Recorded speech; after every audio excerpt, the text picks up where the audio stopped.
So on this particular video, we're going to be talking about business formation.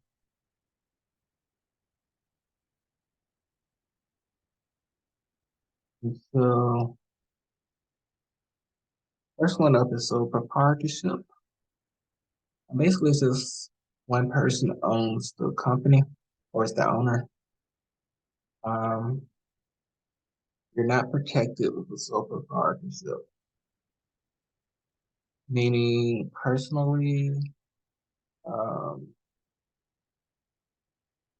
basically you're on the hook for the liabilities of a company.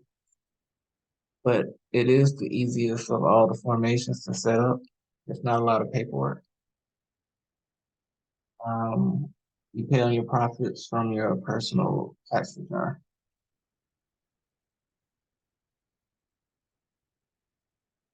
Moving on, the limited liability company. You'll hear a lot of people say LLC, and it's pretty flexible when it comes to managing your business. You don't have to have a board of directors, so that's not necessary. You can have unlimited owners. And when it comes to limited liability companies, your owners are called members.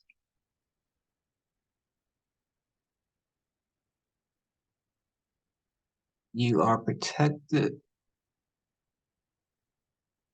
and you're not on the hook for the company's liabilities.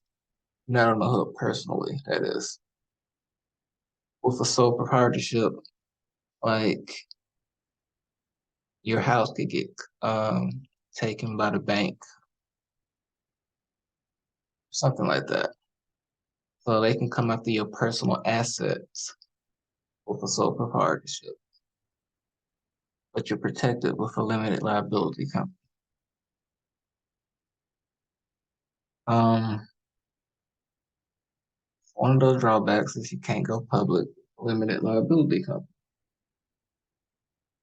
So if you're trying to put your company on a stock exchange, yeah, you really can't. Limited liability companies, they're not recognized globally. If you didn't know, now you know.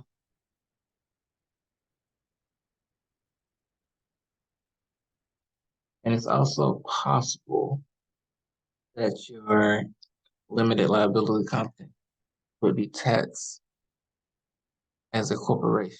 Uh,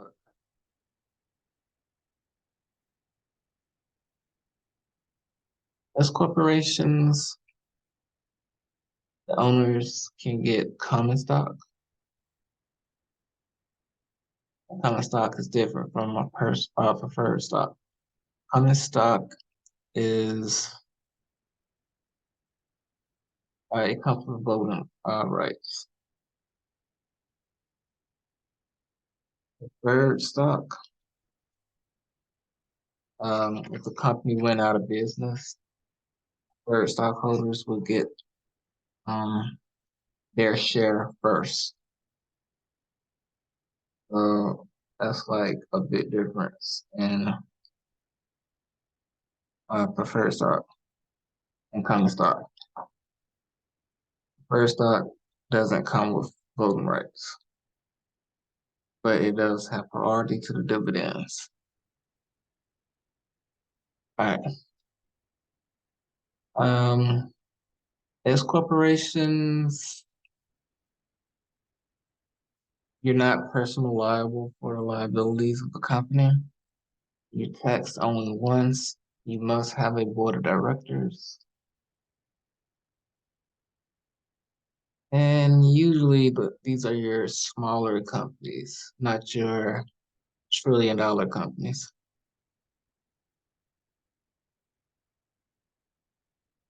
And shareholders do pay on your profits that you receive with this corporation.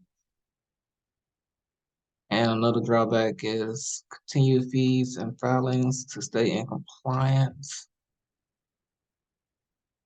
When it comes to C corporations, you're taxed twice.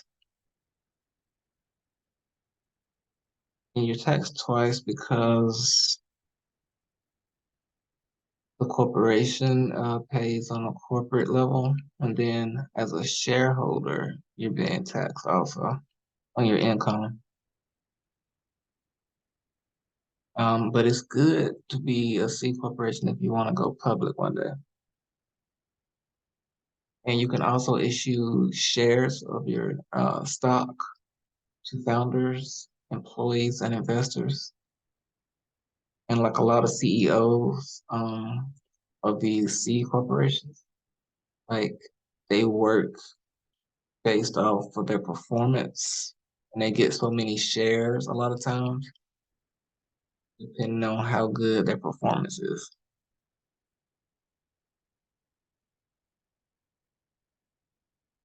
Okay. Not personally on the hook for liabilities with a C corporation. You must have a board of directors, and the number of owners is unlimited. You have to make sure to pay your fees and do your filings to stay in compliance. And I've already talked about the being taxed twice. Nonprofits, they're used for supporting a good cause. And if you also want to protect your personal assets, they're good to use also. It gives you access to private and public grants. You are tax exempt if you have a 501c3 status. And with nonprofits, you must have a board of directors. B Corps, they're not in every state. I think it's 38 states right now. I could be wrong, but it's not in every state. And B Corp stands for Benefit Corporation. A benefit corporation is a for-profit enterprise. It is for both mission and profit. The company is beholden to its investors or shareholders to produce financially while also providing a public benefit. And I think that's where we're going to end it. It's just a little bit about business formations.